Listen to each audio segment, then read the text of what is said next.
Hello and welcome to the Modern Homesteading Podcast. We're your hosts, Harold and Rachel. Glad you're joining us today. How you doing, Rachel? I'm doing pretty good. I'm sick of the heat, so hopefully it ends soon. This is kind of like take two for us on this podcast episode. We started yesterday to record. My internet went down, so we were talking and kind of shooting the bull for a little while, and we were just getting ready to start, and the internet went down. So we thought, retry again tomorrow. So here we are. Take two. Well, thankfully, it didn't end before when we were in the middle of it, because it's really hard to start over. Yeah, so this episode is actually going to come out a little late than what we've been posting, but hey, that's all right, because we had to these things happen, and we don't really work ahead too often. I mean, sometimes we'll get one or two ahead, and then we'll kind of let them fall behind, and we'll be like right up to date again. So we don't work too far ahead. But anyway, what's going on your homestead? Oh, tomatoes. Lots of tomatoes. And that. Yeah, we're a couple weeks behind you up here, and the tomatoes are just starting to come on, and they're coming fast. Like, we had the last 4 days have been very hot. Even for anywhere else, they're hot. So it's not just northern Michigan hot. We're talking it was like 96, 97 degrees. So the tomatoes got ripe really quick. Yeah. And so I have lots of those, and I've been dehydrating lots of herbs and trying to find things to do with all of the carrots. Carrots, huh? I have so many carrots. I think I'm going to try to dehydrate some. I've never done carrots before. Do you just store? Have you ever just tried storing them just raw? I mean, just like in sand or anything like that, or what do you do? Not in sand, but I've stored them in my extra refrigerator. Okay, yeah. And they store several months. It's just, I just don't have room for the amount of carrots. I've seen a person had a root cellar. They had a root cellar, and they were storing them in sand, and they were holding up really well, like several months, and they were pulling them out. And every once in a while, they pull out one that would look like it was a little bit, past due. But most of them looked really, really good. I look forward to the day I have a root cellar. Yes, I've got a couple books on. I've read on them. I think about it, and then I go, "Do I really want to go dig in a root cellar?" I don't know. I'd love to have one, though. I would. Yeah, I have a basement, super handy. Which I have a basement that I think and I was even talking about that at one time, and I still think it's very likely that I could do that. One side of it almost looks like it used to be a root cellar. It's got like a door on it, but it was like old school. It wasn't really. It doesn't really have any fans or anything like I would want to get some air circulation in there a little bit better and things. Yeah. But the way it's designed, it almost looked like maybe when they built the home like 100 years ago, like it was used for that.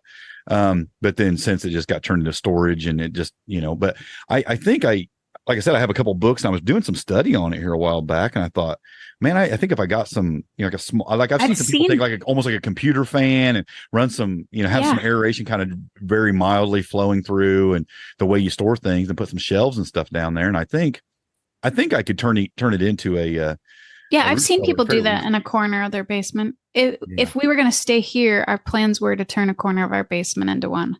Yeah. But they're super nice because you can keep things, especially carrots and potatoes and apples, those kind of things can keep for a really long time if you have the right humidity and temperature. And that key is the humidity and the temperature. And it's just, and temperature usually ain't a big issue in a basement, but humidity can be. And, and with mine, it is. I mean, because it's not really a living basement, it's just kind of like a place to go work on the pipes pretty much.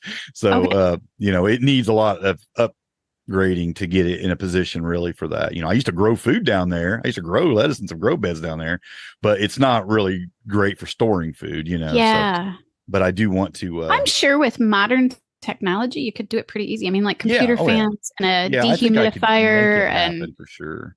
Yeah. Put some insulation in the walls to keep that area a little bit cooler than the house. And it's definitely cool on one of them things on the list of things I'd like to do around here. That's what always surprised me. People just don't really understand when everybody always thinks about, I live in town and, there's not so much stuff I can't do.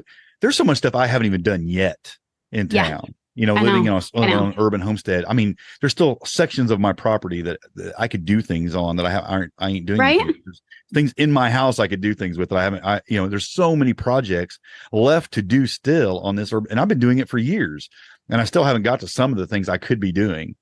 And and your property is so beautiful and so full. from the pictures. From the It's pictures. I zoom in. and that's why I say that's why at the end of every podcast I say grow where you're planted, because you can do so much in such a small area. It is amazing. And like I said, it's still amazing how much I could be doing that I'm not even doing yet. I mean, before I started growing anything, I mean, I started growing stuff, but before I started growing things in quantity enough to can, I just started going to farmers and getting stuff. I didn't grow it myself. I mean, and that's a form of homesteading. And slowly we've built the garden and figured out how to grow enough to can. And, absolutely, you know, you can do so much, even in an apartment.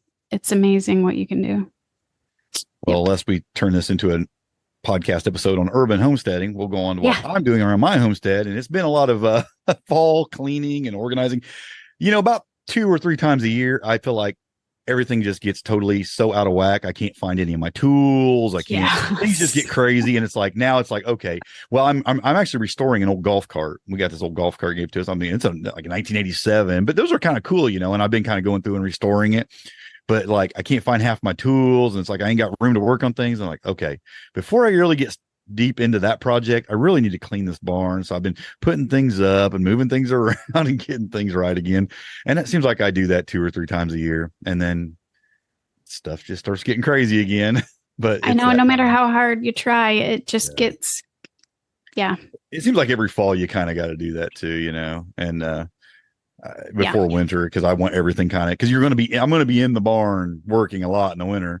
So I definitely want it like really organized, really clean, because I'm going to be in there a lot working through the winter time. So I want it, you know, so it's always about this time of the year.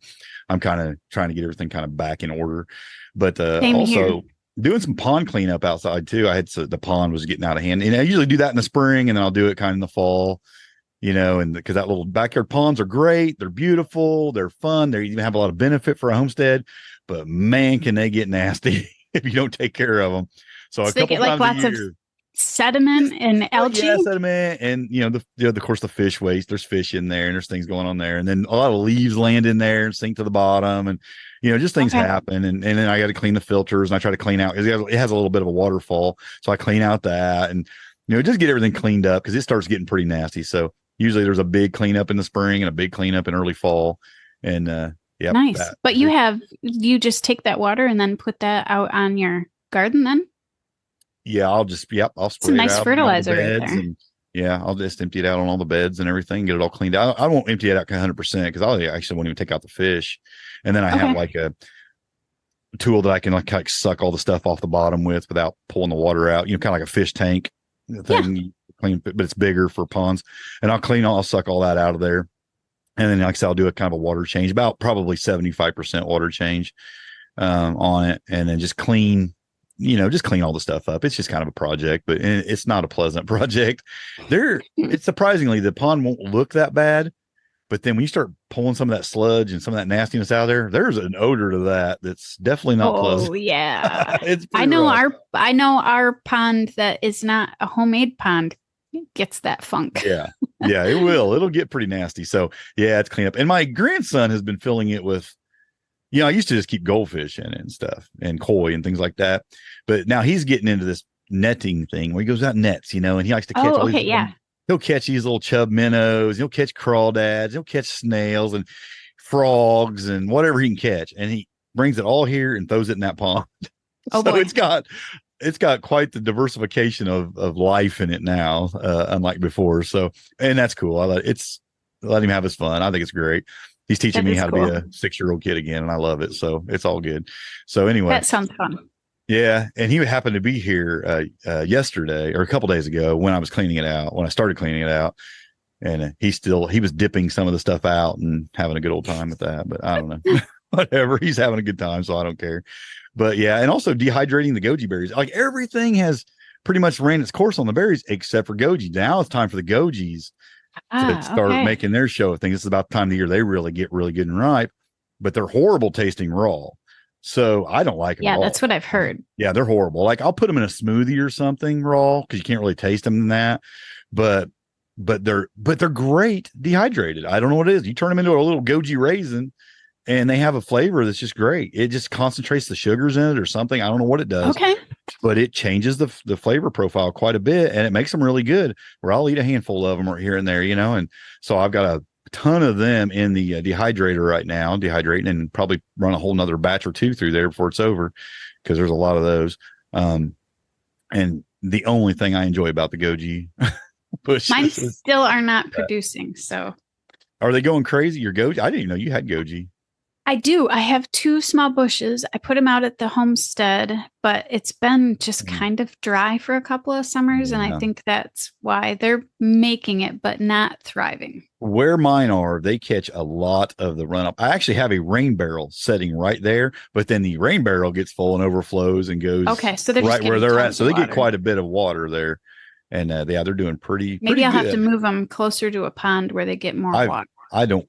I've tried to eradicate them a couple times, but it's pretty difficult, to be honest with you, because the little bit of value I get out of them. I mean, I do enjoy the dehydrated gojis, but honestly, it's the one thing I kind of wish I probably wouldn't have planted on my property. or definitely not where I planted them anyway. But even if you planted them, I mean, anywhere, they get massive and just. See, mine are still just not doing great. So I'm hoping they can take over a space, quite a bit of space too. It's pretty amazing. Maybe you just need, you've tried to move it already. I think you told me that. Well, I've taken a bunch, I've dug up, they spread, through the roots, and I'll dig them up and I'll pot them, and I've gave them to people, and, and I have moved them a couple places, and this is about the time I really started figuring out that I didn't want them anymore. So I actually did manage to dig them up. I mean, if I was mowing there all the time, of course it would kill them. So where I put them was a place I could just mow if I didn't want them there. And that worked, it killed them. But where they're at, they're kind of right up against my house, which was a very bad idea, on the south side. And they get picky too. Oh, the thorns. What was it? Somebody told me that they call that the, I forget what it is, something about that. I forget the term, but they said it's kind of one of them bushes that you plant under your daughter's window. Oh, yeah. Out or boyfriend, rose bushes and stuff. Yeah. So, because they said, man, these things got some thorns on them that are just not very forgiving. Yeah. And so they'll poke you and cut you pretty good getting in there. That's why I say if they get really big and bushy, it's actually hard to get to the berries without poking yourself, because they get so thick. And they're not a pleasant plant. I don't really like them. I mean, in permaculture, I hear people talking about them all the time. Like, oh yeah, they're very, very prolific, but they're just not great raw. You have to really dehydrate them to use them. They're considered a superfood. They are. They got a lot of vitamins in them and minerals and stuff. I don't know. It's not been one, especially on an urban homestead. It's not been one that I would plant again for sure. But yeah. So anyway, that's been what's going on here. Like I said, I've done away with probably 75% of my garden at this point already. Wow. And put my beds to bed. So you're further ahead than me, and we have frost soon. Yeah. I weeds. I got so fed up with the weeds with a lot of the beds, and I was just like, okay, I'm done with you, and I'm done with you, and I'm done with you. I just started taking stuff out. And I left a lot of stuff just to kind of munch on, but the canning stuff is pretty much over, except for probably the winter squash. I got some. I'm ready for it to be done. I'm ready. So me too. I love the garden, but it really got out of control for me. I don't know what it was. The weather was just like the perfect storm for weeds this year or something. I don't know. Weeds I couldn't stay on top of it. It was so bad that I'm actually considering next year not doing the mulch thing and instead doing the landscape fabric, and then just burning the holes in it and planting my plants. I'm actually buying some landscape fabric, at least for a part of my garden, because I already did redo what I did this year. But I've also was busier this year than I've ever been with projects and work. And stuff. What I did was I actually already put it down over all my raised beds. I have the raised beds beside the house. And I actually covered them with the landscape fabric, and I'm just going to let them I actually filled them full of just biomass, like comfrey leaves and just other biomass. And I filled them. And then I put the landscape fabric over the top of it and kind of sealed it in for the winter, just so that stuff can really break down, because water will go through that, but it'll really break that down. I'm hoping maybe just the heat and the lack of sunlight will maybe do away with some of the weed seeds too, and let that really set under that biomass all winter. And probably doing the same thing with, I don't know. I'm just going to make some decisions, because I've never had weeds as bad as I had them this year. It got really out of control. The problem is we are both so busy working and stuff. It's really hard to keep up with it all. I don't like the way it looks. Right. But it is really hard to keep up with it all. Well, folks are probably wondering what our topic is if they didn't see it when they clicked on the listen to the podcast. But today we're going to talk about homesteading and responsible preparedness. We figured it was a good time because, well, September is National Preparedness Month, according to ready.gov, your government agency that promotes actual preparedness, right? Sometimes I think people get the idea that,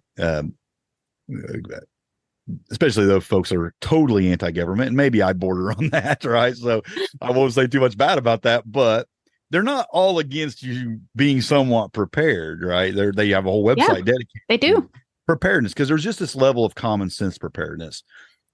It's not about building bunkers. It's not about, building Faraday cages around all your electronic devices. It's not like that kind of preparedness. It's just common sense preparedness. It's what I consider being responsible. Being a responsible homesteader. And today we're going to talk about some of that. We're going to talk about some of the things that you and I both feel are like just responsible preparedness, things you should kind of concentrate on and have a focus on your homestead, and for your family, that are just, I feel like, common sense. 100, 200 years ago, it's just what people did because they wanted to survive through the winter, or they wanted to survive through any kind of a event or anything. Now people think you're being out of control or something. You're some kind of prepper if you do some of these things, which they're just common sense things, I think. And we're going to talk about some of those things today. Well, I think that too. And then I took a class at a homestead conference I went to about, homestead safety and first aid and stuff like that. And one of the things that they started with was the statistics for homestead and farm accidents. And for the most part, a lot of stuff doesn't get reported as an accident because us homesteaders just fix it ourselves. But of the accidents that happen, they're pretty significant. Like there's a lot of accidents where on and get back to work, huh? Right, yeah. But there's accidents where people get run over by tractors or just horrible stuff. And I think it's really prudent to be a little bit prepared. And then we also have had, Hawaii just had a fire. We had someone we had an interview person that was actually affected by that was on the podcast. I've been following some of his stuff on Instagram, and it really got a big portion of that homestead or that farm, and all around him, and they're just helping people. They're just trying to help people. There's so many people just out of their homes and can't get food, and their farm is really reaching out. And I sent that out in the newsletter a while back just because I saw it. And that just opens your eyes to the real potential. You look at the smoke that was coming down from Camden, so there's homesteads up there greatly. That was affecting us here. Yeah, but there's people probably had to leave their homes because it was so bad, and just from forest fires and stuff. And then you think about earthquakes, you think about tornadoes, you think about hurricanes, and you just think about all the things, floods, and just, it doesn't have to be these, well, and even just World own War III personal events that, even just your own personal. I had ended up with a family emergency where I ended up having to leave my home very quickly to be at the hospital very quickly in a very short amount of time. And so it just pays to be prepared. And we're going to talk about that today and some of the things that you can do to maybe not be the doomsday prepper, but make your life a little bit easier and be more prepared.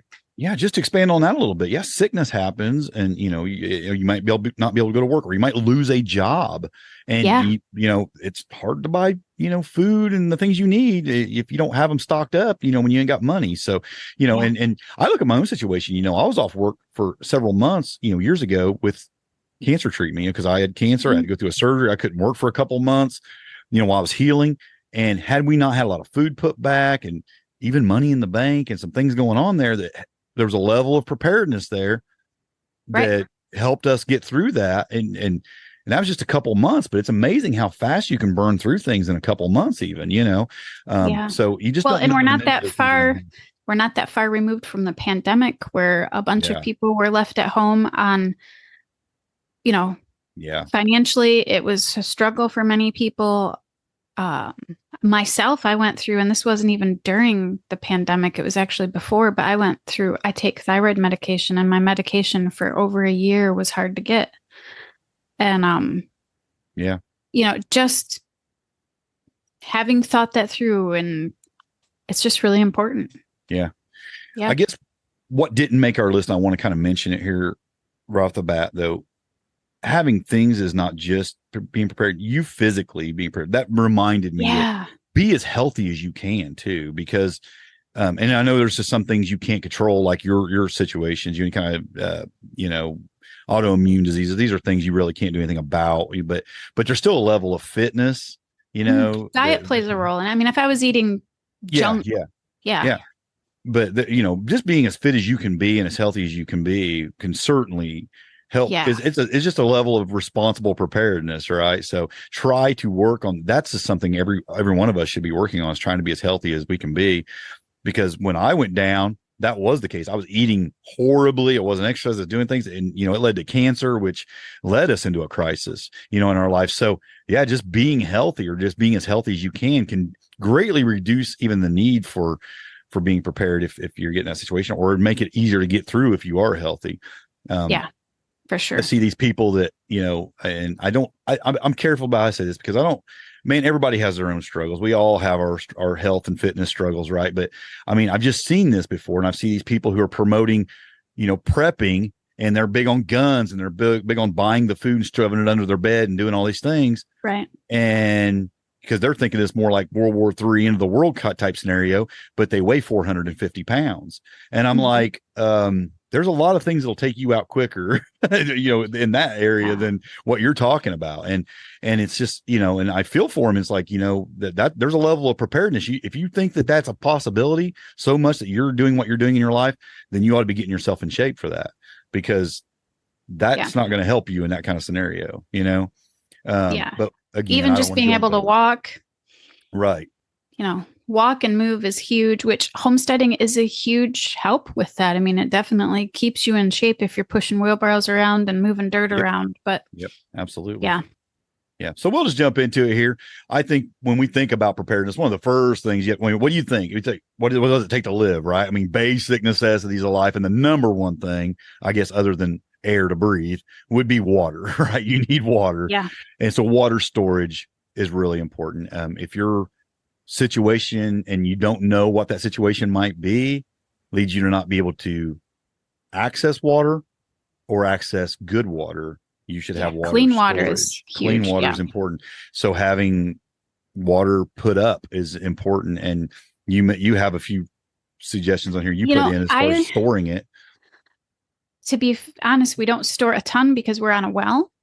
And you have a lake beside you too. And we have a lake. Purify if you had to. Yeah.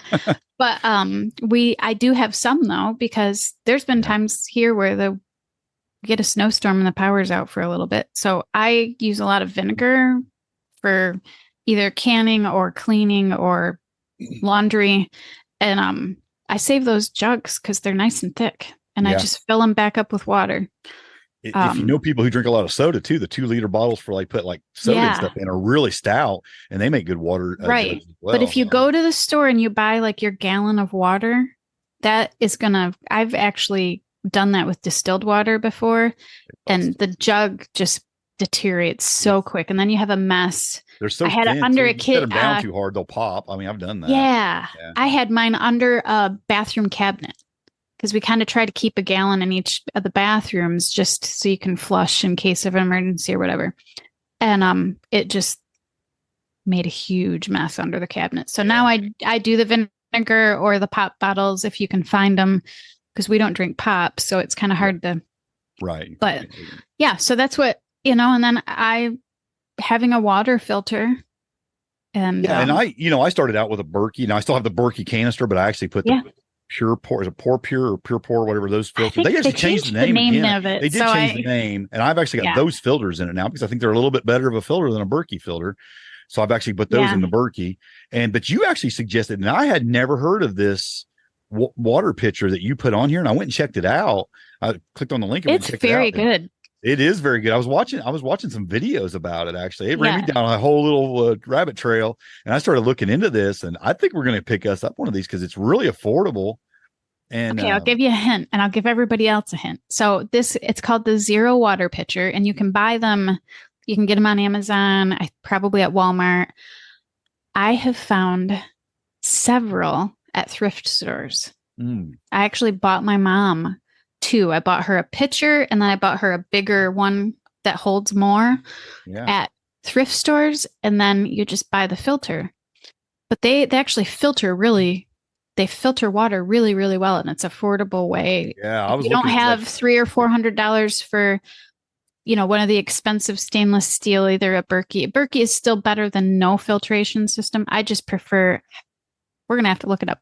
Yeah, it used to be the Pour Pure, but I don't know what it's called now. It is. I think if you search that, still bring up the new what it's called now. But yeah, we used to when I worked at the doctor's office. It's called Pro One. Pro One now. You're right. Yeah, that's it. Yeah. I just looked it up. So Pro One, and but if they're expensive. There's a big barrier to entry. But if you have $50, you can go buy a zero water pitcher and a couple extra filters. And I was looking at there was people testing the water coming out of these versus the Brita filters, and it was way better. I mean, these little zero water pitchers. I mean, it was like it took out most everything, where Brita didn't. So I mean, very good recommendation there. I thought. So look at your local thrift store. If you might be able to find the pitcher itself. We actually, the last time I went, I actually found sealed a box of filters, sealed and everything. They'd never been used, and I bought those. And I like it too because you can set that whole thing inside your refrigerator and have cold water. Where like with my Berkey, it's like I don't get cold water; it's out there in room temperature. So I did like that too. I thought that was kind of cool. But how big was that? Was that like maybe a 3 gallon or something? I can't remember what the size was. I looked at it. They have a bunch of different sizes, and if you don't like plastic, they actually do have a glass one that you can buy for the zero water pitcher. They have a glass one that's actually really pretty, but it sits out on your counter. And I don't make any money or anything off of that advertising. I just like them. And the other thing you can do is have just some filter tablets, especially if you're going to be drinking, like, I don't know, if you get desperate enough to drink pond water, obviously filter it, and you might need to use some water tablets. And people might think, well, I live next to a lake, or I live next to a river, or I have well water, so I always have access to some water. Well, think about recently things like a train maybe derailing and dumping chemicals into the water systems, and you not be able to use that water. Have actual water stored that doesn't come from maybe one of them sources, because maybe you don't have access to those water sources, so think outside the box a little bit on that and have actually some extra options there. It can happen. It's like I have a pond, if I drink water, I could purify the water out of our pond. I have rainwater barrels, that I mostly use for watering gardens, but that's storage. I mean, we have, I don't know, a few hundred gallons of water storage. I use water gardens, but that's there. If we had to drink it, we could purify it, run it through the, my Pro One system now, I guess I'll quit calling it a Berkey, and filter it and drink it if I have to.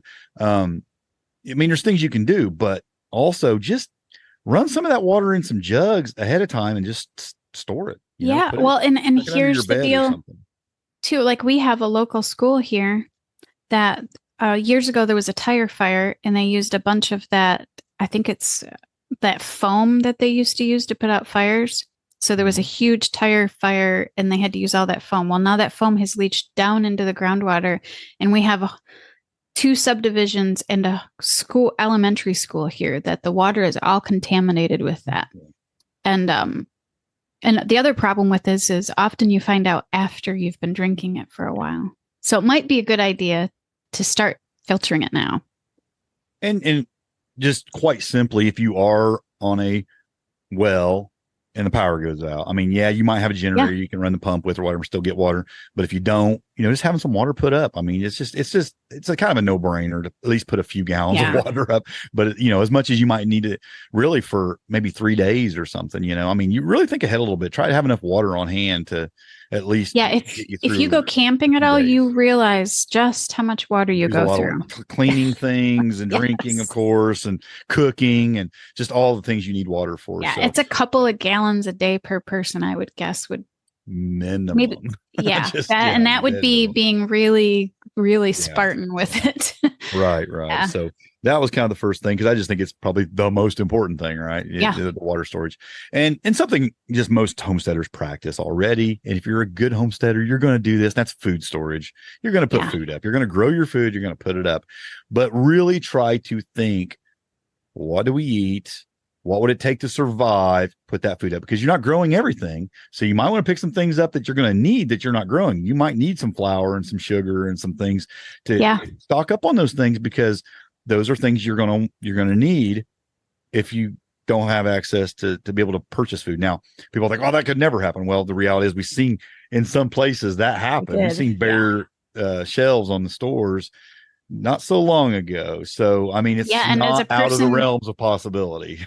Yeah. And as a person with dietary restrictions, we had some real issues getting some things, because it was really hard. I don't know why, but for some reason, I personally never. We would always just, we'd have a few things we'd buy, but we still just mostly canned our food and put that up. We didn't really buy anything to put up much.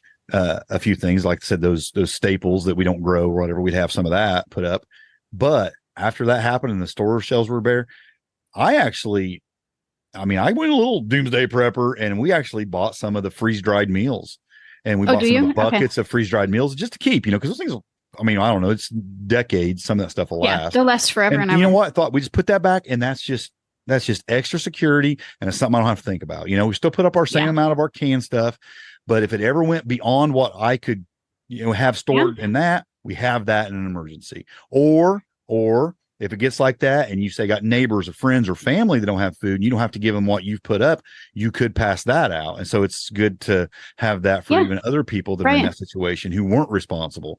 So it's just something I think about now that maybe I didn't even think about 5 years ago. I wasn't even thinking about that. Right. Well, one of the reasons I do like dehydrated meals, freeze-dried meals, and actually what they used to call it tinned food. So tinned food in tins or cans they don't break. They're so portable, where if my glass jars break easily. So it's just nice for them to be portable. Now you can get we actually keep the foil packets of chicken and tuna in our cars.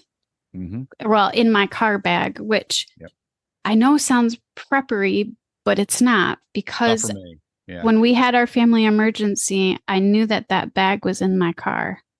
So I had to do was get in my car and go, and I had food that was something that I could eat, because I can't plan on there being food I can eat with my food allergies. We'll get to the food, the storage on the for bug out stuff in a little bit. We will. Yeah, but it is something that it sounds. Especially if you live in an earthquake. It's not. But if you live in an earthquake area, you might want to think about having things that aren't going to break when. It's a good tip. Yeah. I like how you put in the show notes. Don't forget treats too. I think that's kind of cool. It is nice to have a treat, isn't it? Especially you don't want to just eat beans and rice. I think especially if you have kids, because, especially when you think about a situation like that, if things got to where you were in a bad situation and man, kids need a break from that, and a treat or something could definitely, something snackery, that they could just kind of get their mind, have a little bit of normalcy in their life in a situation maybe where, you're having to rely on your food storage. Kids need a break from that, the realities of that, I think, a little bit. And man, it's something as simple as a treat could do that for them. Yep. I think it's a good idea. Yeah. And just being prepared and having water and having food, depending on what the crisis is you're dealing with, can, when that's out of the way and you don't have to worry about that, because that's the thing that would obviously be most on your mind if you didn't have those things. Well, now you can actually start thinking about those other critical aspects of the emergency response that you're dealing with, because get those out of the way. Okay, we got that. We don't have to worry about that. But what are we actually dealing with here? Now we can focus on that.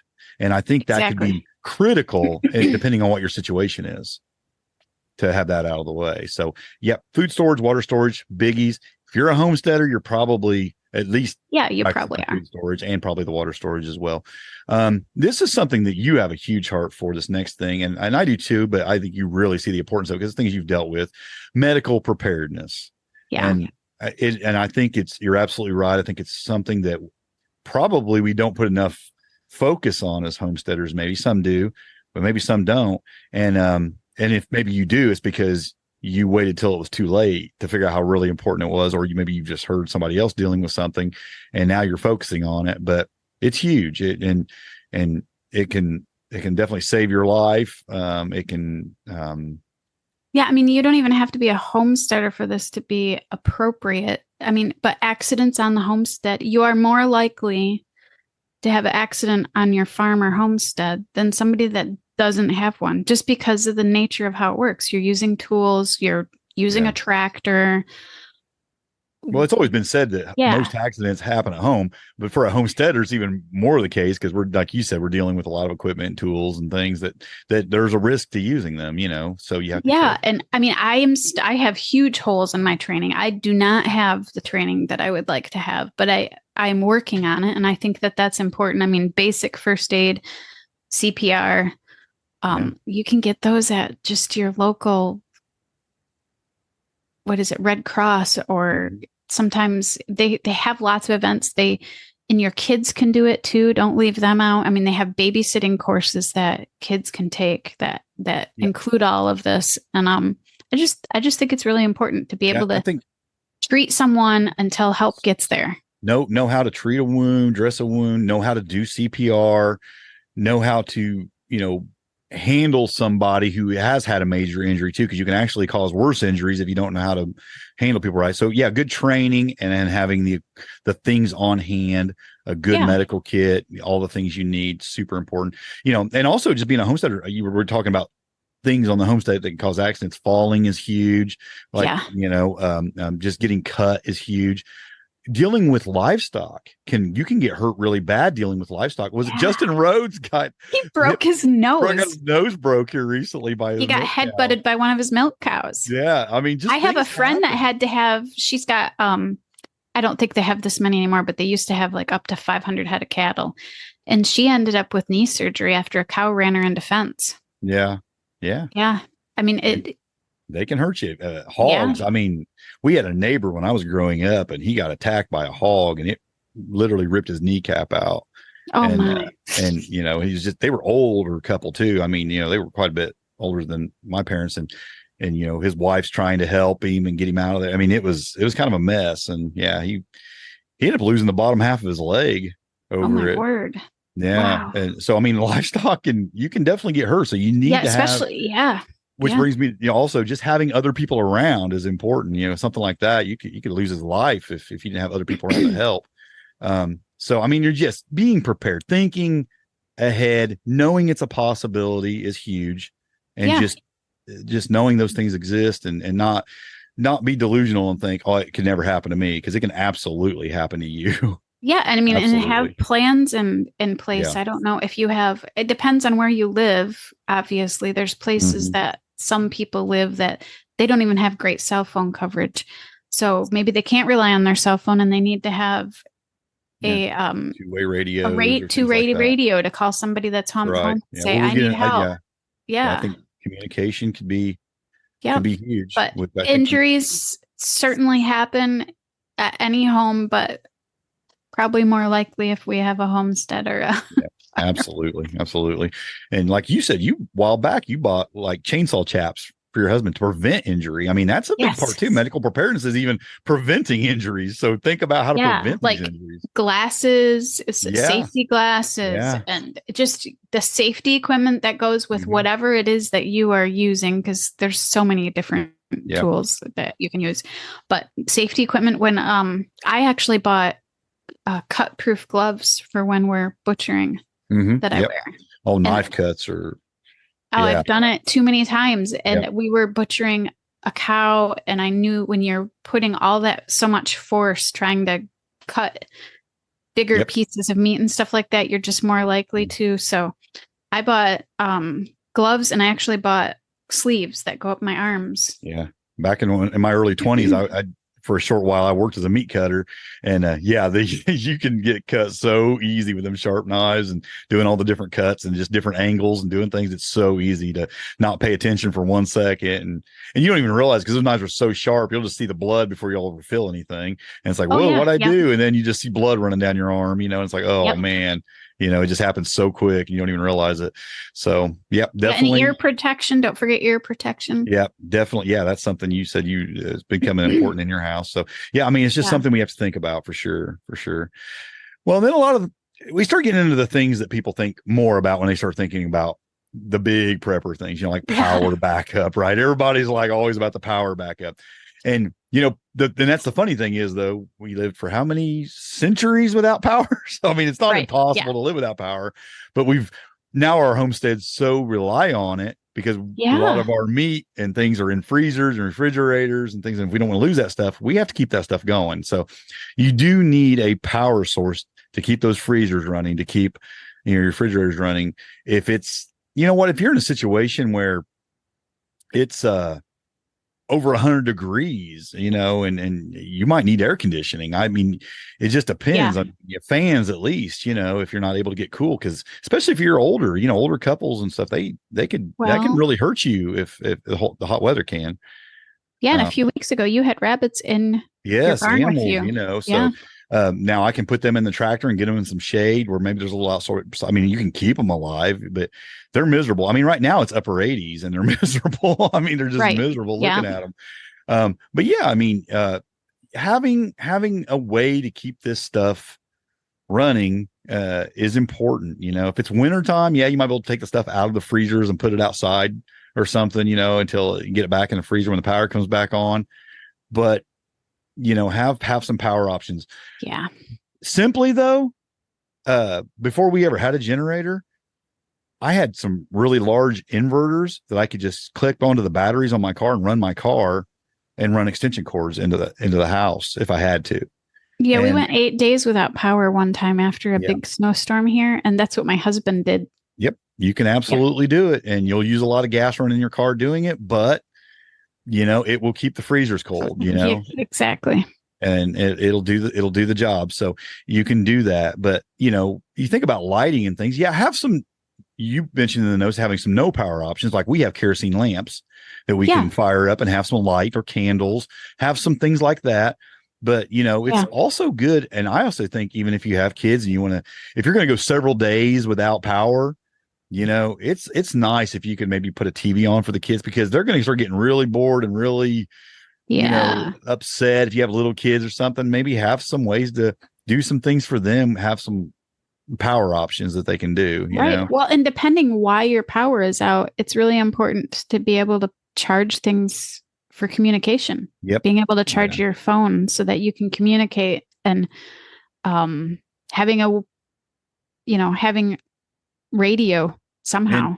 And like we already mentioned earlier, if you have a well and you have a well pump, you might want to be able to power that pump and get some water too. Definitely. So, well, and especially on a homestead, if you have your animals are going to still need food and water regardless. Yep, you're going to be able to water. You're going to have to be able to get water to them. Yeah, absolutely. So, you just added into the show notes something, so I'll let you talk about that. Oh, well, fridge and freezer alarms. We actually lost a bunch of food in a freezer that we didn't know was bad. And so now I have a freezer. I have freezer alarms in my freezers, and I was just looking to see what the brand name is, because they are actually Wi-Fi. Okay. And so if you get a chance, drop a link. Yeah, I will. So they will send. I don't have one of those on my freezer. Yeah, I have them in because we have two deep freezers, and I have them in both of them, and it tells me the humidity and the temperature, and it sends me updates, and I don't even have to be home. I could be in. So send you a text or a message on something? It sends me a couple times a day. You can say how many times a day you want updates. Wow. Or you can just go in and check on it. But you'd have to have your Wi-Fi has to be working, or they can be Bluetooth. So if I don't have Wi-Fi, I could turn on Bluetooth. If I was using Bluetooth, though, I would have to be home probably. Yeah. But with the Wi-Fi, I can be in Florida and check if my freezers are working. So you can go on That is a great vacation idea. Yeah. and you can know if your freezers are working. And these ones aren't necessarily for the freezer. You can put them in any room. So you could put them outside of the room and know if a room froze or not. So it's just really, after losing several $100s worth of food, to me, it was worth I think it was $40 or something like that.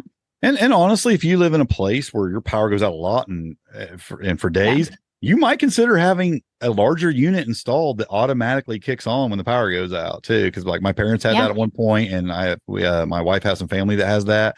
And now he's just this guy. Well, actually, he's passed now, but several years ago, he installed this system. He went and bought this military generator, and it was ran off of like a straight six engine. I mean, off of I don't even know what it was. That was like a Chevy engine, I believe it was. This thing was huge. I mean, huge. And he put like a huge 275-gallon diesel tank attached to this thing. And he fixed it, went through and he bought it real cheap through a military auction and went through and rebuilt the motor and everything, installed this thing on the outside of his pole barn. And this thing would run his entire property. I mean, the barn, the house, everything kick on automatically. He had it set up to kick on automatically. If the power went out, it was an amazing setup. I don't know how much money he had in it because, like I said, he bought it through a military auction, and I think pretty affordably. But he was also an electrician, so he was able to go through and do all the wiring himself and make it work right. So, he saved that cost. But, I don't know, you might want to go. We don't lose. Honestly, I live in town. We don't lose power that often. And when we do, it's usually just a few hours and it's back up.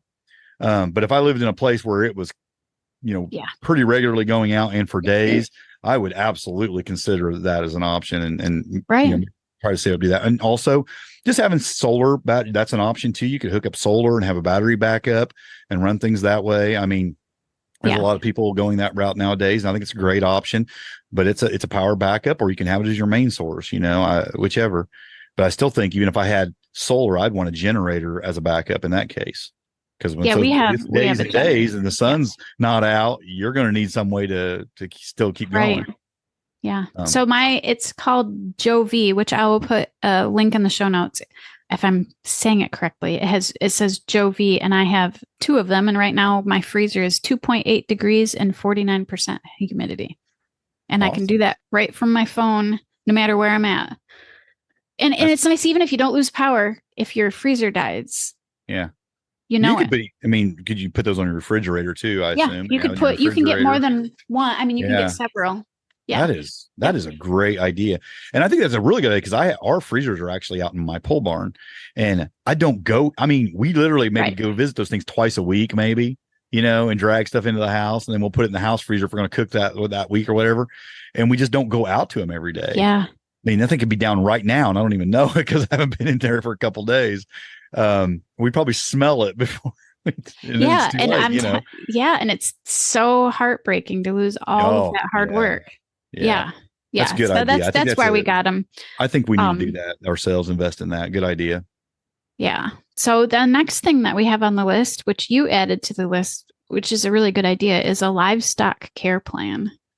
Yes. I think especially when you're dealing with certain tragedies like fire, like floods, like things like that, hurricanes, things like that, because a lot of times if you have to get out quick and you don't have a plan for that and you don't have something thought and pre kind of set up to where you can act quickly, you could lose a lot of livestock. And I've seen it happen, especially with floods. I've seen that happen a lot with floods. Just be prepared for that. Know it's coming. Generally these things give you some time. Forest fires are different. Those don't give you a ton of time sometimes. Earthquakes, of course, but things like hurricanes, they're coming. So floods, a rain event's coming, it has a flood. You can start thinking ahead on a lot of these things, and have a plan, have crates, trailers, place to go with them, have just an idea of what you're going to do if this happens. So just have a livestock care plan, and I think it's huge because I don't think that's something people always think about. And as homesteaders, sometimes we have a lot of livestock around, and that's a big job. Relocating your livestock can be huge. I mean, that can be a big job. And I just think a lot of people prepared. Yeah, I have no idea. I mean, if you're a really big homestead, I don't know if there's much you can do if you have a large herd of cattle, but Right. but But for if you have chickens and rabbits right, and chickens maybe and a few goats rabbits, or something, you can absolutely put together a plan to get rid, get those right? moved. Yeah, If you're doing anything on a homestead level versus a farm level, say you have a couple pigs and a couple goats and a couple dozen chickens and those kind of things, you can put together a plan and have a relocation plan put together. yep. Have some other homesteaders, and you could be the option for them if it happens for their homestead or whatever. You guys could work together, and it's why, again, community can be really important. I was just going to say that. That's why a community would be huge. Yeah, absolutely. So because I mean, even just barn fires happen just for one single farm. Absolutely, yeah, and just a flood could happen on you have a creek and running through your property, but a friend of yours who's a homesteader 5 miles away doesn't have that. Your creek can cause a flood on your property that makes it impossible for your livestock to be there, where his doesn't. So yeah, just have it as an option. Short term thing that you could do quickly, and that's something we just don't always think about. So, and then something else I added. The next thing I think is very important, because we don't always think about it either, because it's the thing maybe we don't want to think about, and that's emergency sanitation. This is a huge one though, because I think it is. Depending on the emergency, and I'm thinking, what's going on in Hawaii or some of the flooding that you see happen, depending on how long a situation goes on, you end up with sanitation, which then can cause sickness if it's not taken care of. Absolutely. Yeah. And then which can lead to death. And it does in like a lot of third world countries when it happens, when they have a big thing like an earthquake that happens and they have no access to sanitation. It can generate, it leads to a lot of death. It's usually the number one cause of the death. And by the end of it, you'll see that being an issue. So, it's just super important. Think about, what supplies you need to stock up on to meet your basic sanitation needs. And that's to clean to clean things like dishes, to clean clothes, these things, but the thing that we all think of though, when we think of sanitation, is the disposal of human waste, right? Because that's the thing that can definitely lead to some serious disease issues or whatever, if you don't properly dispose of it. So what are you going to do? I mean, you can literally, honestly, if you live in a place where you have a septic system and if that's still functioning, but you just don't have water, you can pour water down and make it flush. You can just, pour the water down, get it down. If you don't have access to that, if that's not an option, you can shove a trash bag in a toilet and use it if you have to. And then you can put that someplace, put it in a can, wait till things are back to normal, then dispose of it properly. Worst case scenarios, you could bury it, dump it into a hole and bury it, dig a hole and bury it. We actually have a portable toilet. It's like those camping toilets, right? They have like an entire thing. You get the little powder that goes in them. You can use that thing dozens and dozens. You can use it for a couple days easily. And before you'd have to worry about dumping it. And and there's really no smell or anything because you put that little powder in it. They're just for camping. They're a camping toilet. For if you're tent camping or whatever. And they were great. I mean, they're pretty good size. So you don't feel like you're roughing it or anything, but you can literally put a bucket in a 5-gallon bucket or a trash bag in a 5-gallon bucket and do that if you have to, or whatever. I mean, you can compost it if you need to. Yeah. But it is something you want to plan ahead on and have an option there. If push comes to shove, because it is something you have to think of. You don't want to just let that stuff pile up in your toilet. No, it's an issue, and it can cause some problems. So have an option there for disposal of that. But also another thing that we don't think about is your trash. Yeah, your actual solid waste, your trash. Now, nothing will make you start separating your trash quicker than when you don't have a way to get rid of it. So you're going to start pulling out all the things that can be composted, all the paper, cardboard, all the food products, all that stuff going compost. It should be anyway, but still a lot of that still ends up in your trash probably. So you'll get rid of all that and compost that. But that stuff that you can't compost, you're going to have to figure out something you can do with that. And when the trash isn't running, which is a possibility, is it something you can burn? Possibly. Generally most stuff that you can burn, you could probably compost. I think, we've seen it happen in a couple of big cities in the past few years, is where they stopped pickup and it becomes a sanitation issue. Yeah, it'll start piling up on you pretty fast. So you definitely got to start doing your dividing up of what is necessarily has to go in there, which honestly, depending on what you're using, if you know, a lot of homesteaders, if you're cutting back on the processed foods to where you're not buying things in plastic, you know, metal, there's still some metal, but you know, you can store that and until a day you could actually get rid of that someplace else if you have to. It really isn't going to cause an issue in a sanitation way, and then start breaking out, taking out all the compostable materials. You can dang near get down to zero waste. Yeah, we don't have a ton of garbage at our house. Before we used to homestead, we take out, and I had 3 kids, and me and my wife, we take 2 bags a day. Oh wow! Before we started homesteading, but then when we cut back on the preserved food, cut back on the processed foods that we're buying from the store and all the stuff, and the way we were eating everything, I mean, it just greatly reduced the amount of trash we had. I mean, now we still have probably, we have babies around, you have diapers and stuff. Yeah. We have diapers and things like that, which you could get away with that, get away from that if you wanted to too, but we don't. So there's still issues there. But we'll take out a bag every couple of days now, but it went from like 2 a day to every couple of days taking out a bag. So it's quite a difference, right? It's still more than probably we should have. And there's a lot of folks that their goal is zero, Yeah, I think our biggest issue is boxes. Yeah. Because as much as we try not to buy stuff, we get stuff delivered in boxes. A lot of boxes, but I actually started putting those in my compost and in my garden. And I'll save them because I do like lasagna gardening. So I'll rip the tape. I'll take the tape off of those, which is cool thing about Amazon. Now they actually have that paper tape that you don't have. It's compostable. So you can just cut them and we'll stack them. I'll just stack them out here in my barn and save them up for spring. And I'll start doing new lasagna beds and stuff with them. And it works really well. But yeah, you're right. I mean, that's one of those things that will fill up a trash can pretty fast if you don't compost it or use it. But yeah, I mean, zero waste should be something we're all aiming for, but it's not. I will say it's hard. It's hard. It's very hard, But there's people who will take out like 1 bag of trash a year and stuff, and it's like, more power to you. I think that's awesome, but I don't think it's doable in my life right now. So, but it's something you should think about. Have an option there. Now we're getting into the psycho stuff. The people, you're doomsday preppers. What's wrong with you people? You're talking like doomsday prepper stuff here, because we're going to talk about bug out bags. You got a bug out bag? Which I kind of already talked about. I do, because I do too. I used it. Yeah, I have one because we've had a couple of situations where we've had family emergencies. We have elderly parents, and we've just needed those. And I have specific dietary needs that I can't always get met, and I can't plan on getting met. So I have a bag that's ready to go. Let's talk about it. Let's talk about some of the reasons that bug out bags aren't crazy.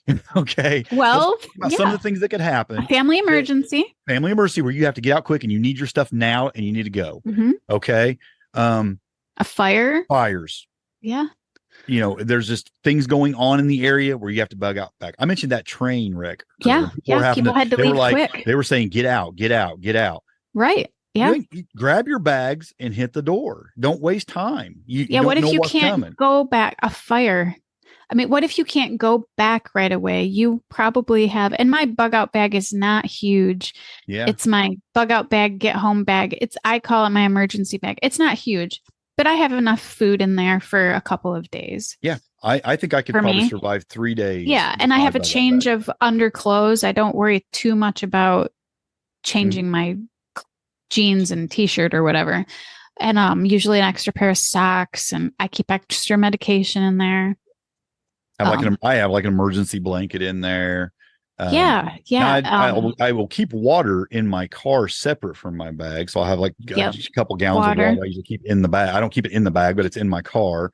But because for me, I work 3 days a week and I drive like an hour each way. Right. So, I have a bag in there because something happens and I had to hoof it, or if just a situation went down kind of locally where you're stranded, but I want to get home. Like I feel like I need to get home. I could hoof it, and it took me a day and a half or whatever. I keep tennis shoes in my car. I could do it, and I could grab my bag and I could start walking. And I mean, and these sound like crazy scenarios. And or maybe extreme, but they're not unheard of. And Yeah. it can happen. Things It's can happened happen. to me. I have used my bag so many times this year, unfortunately, mostly for bad reasons, because of we have elderly parents. And Yeah. I lived out of my bag for 4 days in July because I couldn't leave the hospital. I had a family emergency, and I lived out of that bag. And then I've also had my own, if you have a medical issue, it's important to have that bag. I had a medical issue in 2021 where I ended up hospitalized, and the bag was actually really important that I had with me. So yeah, I actually, I'll find I got something spilled on me at work one day and had to have a whole change of clothes. I had my bag in my car, so I had a change of clothes with me.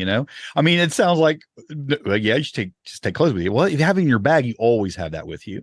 You just always have something with you, and you always have, for whatever reason, whether it's an emergency or if it was just something as simple as that, you still have it. There was a guy at work one day, and he brought a can of soup that he's going to have for lunch, but he didn't have a can opener. Well, if you either have a military style can opener on your knife, or you can just have a can opener in your bag. I think it's a great thing to have in your bag if you don't have it on your knife. My knife, I have a pocket knife that actually has like kind of the pressing kind, and I opened up his can of soup with that. I mean, it sounds so basic, but it's just things you should have. And there's lists out there. You can do there is. Yeah. We can actually just drop, maybe I can find a link. Every situation is going to be different. I mean, for some people, they can go to a vending machine. For me, that's sketchy. So I have to make sure I have food, and I keep the foil, like what I said earlier, I keep the foil packs just because they can freeze, they don't break, they can get squished. I prefer a backpack, so I can just put it on my back instead of a bag that I have to lug. Mine's in a backpack, and me too. Yep. And I do keep a couple bottles of water in the pack. I told you I kept a couple gallons of water in my car, but I do keep a couple bottles of water in the pack as well. Just and I keep a way to charge my phone, which I actually keep that with me always in my purse, which in several situations. You have like a spare battery or a backup, or I have an anchor. I have an anchor one, and it will charge my cell phone, I think 2 to 3 times. I actually have a little solar charger. Okay, yeah, that's cool. That you can actually put on the outside of your backpack, and it'll charge a phone or whatever, and carry it on your backpack, and it will charge your phone while you're walking. You'll have to put that in the links because that sounds cool. I actually have one of them. First time I ever bought one of those, I actually bought it for my bicycle because I'd go biking, and I had a little solar charger, and I had my phone because I'd listen to music or something. So I have a little phone holder, and I had a solar charger on there, and it would actually do really good at keeping my phone pretty charged, just even while I was listening to it and stuff. So of course, if it was sunny, it's like, no, it's going to help your sun's not out, but it's an option. Even it's not always an option to plug in. I mean, the times that I was at the hospital this year, we were in the emergency room for a long time, and there really wasn't anywhere to plug in. So it was nice to be able to keep my phone going so I could contact other people. So it's not crazy to have. It's not crazy. Yeah. You don't have to call it a bug out bag. You can call it an emergency bag. And if you have kids and pets, you're going to have a bag for everybody. Things. Yep. And have a bag for everybody. Even the kids have their own little bag. You don't have to have everything in it yours has in it, but it should have a few things in there. I mean, make it to where they can carry it, obviously. Not something so heavy, but like a school backpack, just load it with a few things. You're going to carry the bulk, and let them carry just a few things in there, a light change of clothes, and have their own little water bottle maybe.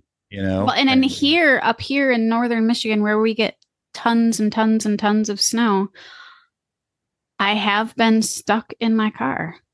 So I always keep the appropriate things for my car. I mean, I keep boots in my car and a hat and mittens. When I was driving a truck driver over the road, man, bag went with me in the truck. I mean, I had always had a bag for, like I said, 3 days at least for the stuff in that bag that if I had to get out and hoof it somewhere, I could, because I've been stranded. I've been stranded due to weather a few times when I was out in the semi, when I used to drive over the road, and I was stranded quite a few times. Yeah. I mean, and it doesn't have to be doomsday stuff. Like, I mean, I've said this over and over again. We had the family emergency. The other family members that had to be at the hospital had no backup batteries, no phone chargers, no change of clothes, 4 days. So that's, it just makes your life more comfortable. It's not a Yeah. zombie apocalypse thing. This is just planning for bad times and hope that it doesn't happen. And we'll skip this next one. We're going to skip on down to the one below it, because I think this one goes along with your bug out bag. And that's having backup paperwork, having things that you could need away from your home with you. And you mentioned this one, and I think it's really, really important because if your phone dies or you drop it in the water and you can't use it anymore, who knows all those phone numbers? Do you have them all memorized? I do not. I don't even know. I know about three if I had numbers. to call if I had to call one of my daughters, I don't think I have their phone numbers memorized, and that's bad. But I will say this too. It's actually getting hard to find a payphone. I know. Yeah. It's actually getting really difficult to find. Everybody has a cell phone. And so anyways, I've started keeping, I actually have a little black book where I keep phone numbers for all the people that are actually on my phone. And because we have elder parents and stuff, we've started keeping lists of their doctors and their information too. I added a link in this section because I started really thinking about when you added this to the show, and it's like, really, well, what? I mean, we have a few things. I have like backup phone numbers. It's really the thing we have. We have a few phone numbers, right? And I thought, what else should really be there in backup paperwork? Well, I ran across this list from the providentprepper.org. They're a good website. I actually went to their website quite a few times for different things. They have a YouTube channel and they'll go over things. This article, though, they have a list of the documents they say you should have kind of in an emergency backup paperwork. And it's a lot of copies of things. It's like car titles and house deed copies. Of those kind of things. So if you had to try to get originals back at or you can even order originals, like second ones, and get the way they're legit and on some of this stuff. And they'll go down as far as even old family photographs that couldn't possibly be replaced, have at least a printed copy of that. A lot of things. Right. So it's a good list. So you should really look through that. And they even display how to put that in a binder, like how to put it in a binder and store it. Oh, the family binder. Yeah. Have it in the binder to where you can take it and grab it and go and have all that ready to go. So really good idea. And I thought it was something, I think it's something you should go look at. So everybody should click on that link and go check it out. Yeah. Yeah. And you can add some things to your phone. I had, when I had my medical emergency, I didn't have a medical bracelet, which I do now wear a medical bracelet, but I did have in my phone my medical information. Yeah. And the emergency crew actually used my phone to look up some of that information. So something I think should be in the in the backup paperwork that also goes with the thing we skipped over here, what I'm going to talk about in a second, is have a map and details of where to meet up if you're separated and something goes down. So you'll have a bug out location, which is the thing we just skipped. Well, we're getting in the weeds here. We're really crazy. Man, that really sounds prepperish. Bug out locations. Where are you going to go? But you know what? Again, I don't think it's crazy having a place to gather, meet up, to go. No, it's not. I mean, we've always said from your home. Yeah. Yeah. We've said to our kids before, we always had a meetup place. It was one of the neighbors down the street. Yeah. If we had a fire, and we were always like adamant, do not come back in for mom and dad. Just go out the window and go to the neighbors. Go to this neighbors. We will meet you at this neighbors. Yeah. You could even take that to a little bit, what maybe is extreme. And once your kids grow up and move out, like my kids are scattered, 50, 60 miles apart. And it's like, but if things ever went big on like a statewide level. Yeah. Is there a place where in like maybe a map and you're hooking them up with something where you could get to it and we could all get together and meet up and be there for one another if things really got crazy, I mean, that is probably borderline doomsday stuff, but is it something as a parent, you always want to meet up with your kids. I want to be there for them if something goes down, it's like maybe they don't want me helping them, but I'd like that to be an option. Mine are thousands of miles away, so I really don't have that. I know, and mine are, I got one that's, 70 miles, 60, 70 miles away. So it's like, it's tough, it's like, but you want to have that as an option for them to be able to get to you if they needed to. Now they've got their own, that one's married. Well, and we, own family, but yeah, between that and just a way to contact and say, hey, I'm okay. Yeah. And that's something we didn't even really we didn't didn't even cover was really put in there was communications. communications. But Yeah. cell phones, will work even in text sometimes when they won't work on making a phone call. So you can try a Right. text. Yeah. But then beyond that, there are some apps. I should have put them in the show notes because I know of one. I'm not good at that. That's definitely something I do there not. are apps you can actually build private communities in that will work, because sometimes apps will work when the phone won't work. You could actually have a two-way radios that will work for quite a distance. You can even get CBs that will work for a few miles, 4 or 5 miles. But again, you're putting a lot of faith in your cell phone, really, at that point. But again, having the phone numbers to where you have to get to a landline to be able to get those communications. But I just don't think a bug out location, though, is crazy, because how many times do people get removed from their homes because of a chemical spill or a fire or smoke or earthquakes? We've seen it a lot the last few years, unfortunately. Hurricanes happen, and everybody has to leave their homes. I mean, you see people coming back to their homes after they've escaped and their homes are tore up, but when these things are coming, you just or what, while you're away, a tornado hit your house, where are you going to go? I'm in tornado country. It happens. People, I think especially if you live in a trailer park, there's just something about it. They want you. Okay. I'm just like saying, you have a place to go. We actually have, I think we have a seasonal camper. We have a camper we keep at a campground. I kind of think about that. We think about it as our little vacation spot that we go to a few times a year. Right. But it's somewhere you could go if something happened to your home. We could go and stay if we had to. Yeah. We could live there if we had to for short term. Yeah. And it doesn't have to be like the middle of the woods or something. It could be your bug out location could be a family member's. It could just be a house that, that people say, you could come here if things ever, hit the fan, so to speak. And just have a place you could go.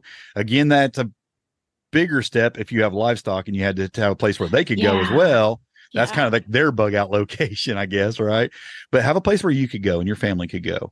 And I just think I think it's important. And to me, it's not crazy. I just think it's not. And it's not that crazy, because we actually have a government website called ready.gov that actually talks about these things, because during these crises, the emergency staff need to be helping the people that really absolutely need our help right now. And how we can help that be better is if we already have plans in place. So we aren't the ones that need help. And it's just better to be in that position where we don't need help, and maybe we can help somebody else. That's kind of always been my thought, is I have all this extra food. During the 8 days that we didn't have power during that snowstorm, the neighbors were coming to us because my husband knew how to charge their phones using the batteries that we had in the house. Mm-hmm. And they were just batteries we had for like the tractor and stuff that we took out in the winter. And he used that to charge the neighbors' phones so they could call family members. And that's how a community in a neighborhood's supposed to work. And then they didn't need help. They didn't need to call emergency people in to, So, you're right. Absolutely. Which that brings us to actually having a few things too. So we got some links in here. I think I'm going to add a few more too, of some other things maybe you should have on hand. But there are things, it's not just knowledge, but there's actually some things you might want to have, like a weather radio, right? You want something that you can get information, because these emergency radios are not only they'll have emergency information, weather information, these kind of things that are going out across them. This is important if all communication's kind of down. If you don't have TV and, and things like that, you need a radio like that, a battery powered radio with backed up with batteries that are charged in this thing. So you can get information, because sometimes there's just important information on there you need to know. And it doesn't happen very often, but that's just it. That's the whole thing about emergency, right? You don't know when it's going to happen or if it ever will, but have one. Lights are really important. Having flashlights. They are. The worst thing you need is the power goes out and you can't get through the house without falling, and then you're hurt. Yeah. So we have these battery backup night lights that are plugged into the walls. If the power goes out, they light up. And Yep, you can we have actually some of take those them out too. of the wall, and then they're a flashlight. Yep. So Yeah, and the they grandkids give you love just to enough play light. with them. Yeah, just give you just enough light you can get around your house without running into Yeah. stuff and hurting yourself. Yeah. Yeah, and get to the things you other need, so you can get to light your oil lamps and all the things, or your candles, whatever you're doing. Yeah, Yep. so gives you just enough light for that. You have in here a battery backup. That's for your phone. It's a smaller one that I can carry. Like, I don't really carry a purse, but I have a bag that I carry with me. Actually, I'm one of those weird people that carries a fanny pack because I can't stand a purse. So it's always with me just so I can charge. Of course, it doesn't help that my phone's really old and it runs out of battery pretty quick. Yeah. But so I can charge my phone. Good idea. I think it's a great idea for those fellow book lovers out there. I did put a book in here from the folks I mentioned earlier, the Provident Prepper, providentprepper.org. They wrote a book, and I think it's just a straightforward book. It's a common sense guide to preparing for emergencies by Kylene and Jonathan Jones. And I just think it's if you want to go deeper with this and you want to have lists, and like I said, their website's just a great resource. Oh, too. yeah, there's websites. I'm a book person, so I love books. I always like to have a book in there, right? Always a book. But yeah, get the book and visit their website, because I think there's tons of good websites out there. But what I like about them is they don't go I think a lot of the preparedness websites do tilt to the crazy side. Yeah, unfortunately. They don't. They're really about just emergency preparedness, common sense preparedness. And I enjoy that and appreciate that. There's some crazy out there. There really is, I think. You added a couple other things here. Or you added the temperature alarms, which I'm glad you did. Yeah, I'm going to add the temperature alarms. And then one of the things that's really nice is things get really busy around the homestead, and you're always trying to figure out where is the emergency kit. And we actually bought a red backpack that we keep with us in our quote unquote farm truck. And it's just easy to spot because it's red. And that's where emergency kit is.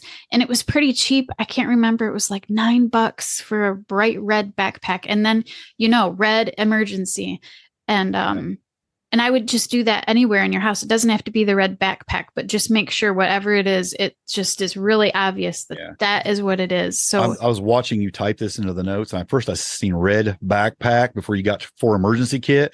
And I went, red backpack. No, I don't want the zombies to see me when I'm out there walking. I want to be camouflaged. Yeah, it just makes it easy. So what if, if you need it and you need to tell a kid, you're not going to be able to explain to them in lots of words, but you're going to say, in the truck is a red backpack. Get the red backpack. Yeah, that's a great idea. Red bag. Even if it's just a gym bag. Yeah, or in the pantry is a red bag, or in mom's closet is a red bag. Because I don't know, in our house, we need to do better at this.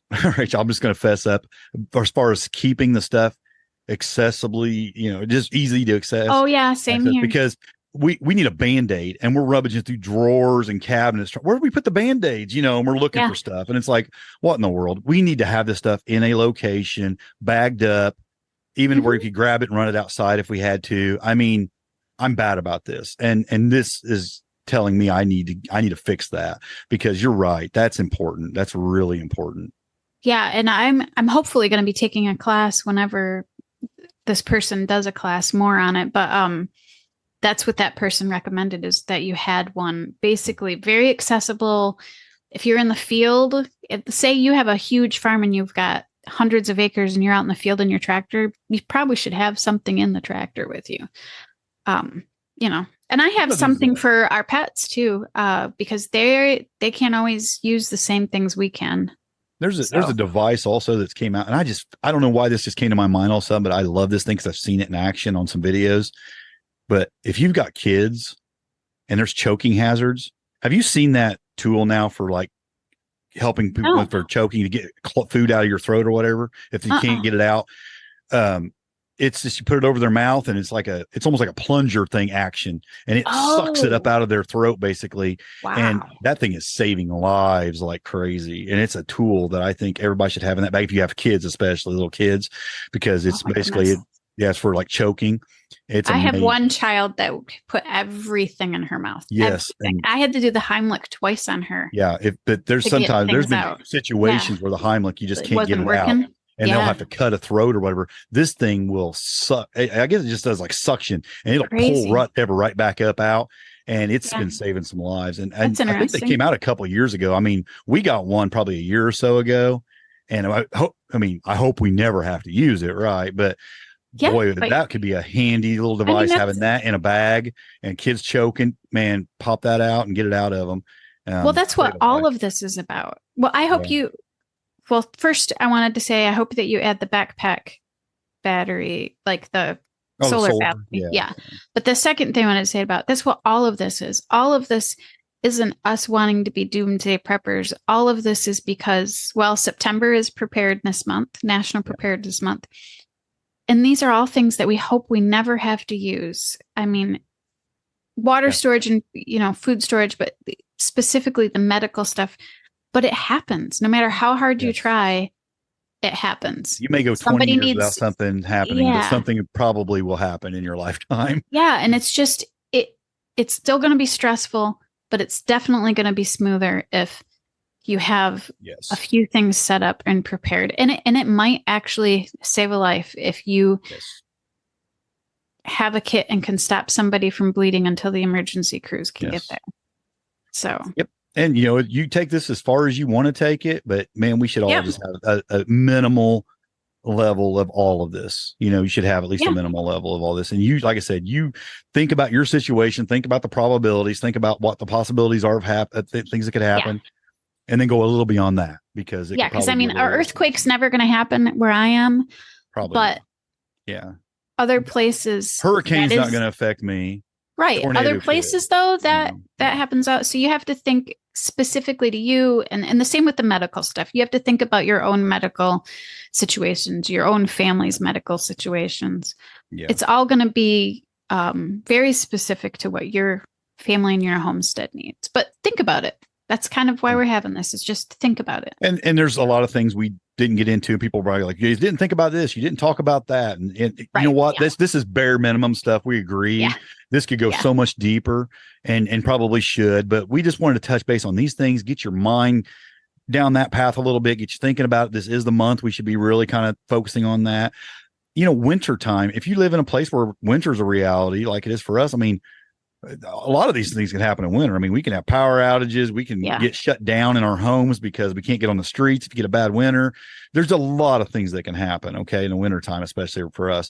So, I think it's a great time to focus because winter's just around the corner for us, and it's like, be prepared for that, get your cars prepared for that, get the stuff in your cars, have blankets, have things, do all that kind of stuff. Yeah. I mean, that's just for those folks of us to deal with that, but it's just a reality. I mean, wherever you live, there's something, forest fires aren't big here, but like I said, snow is. So it's like, we have to think about those things.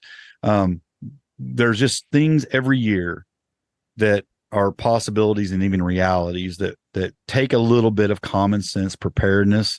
And I just think it makes sense to do that. And as homesteaders, I think there is a level of that where we all kind of participate in that as a homesteader.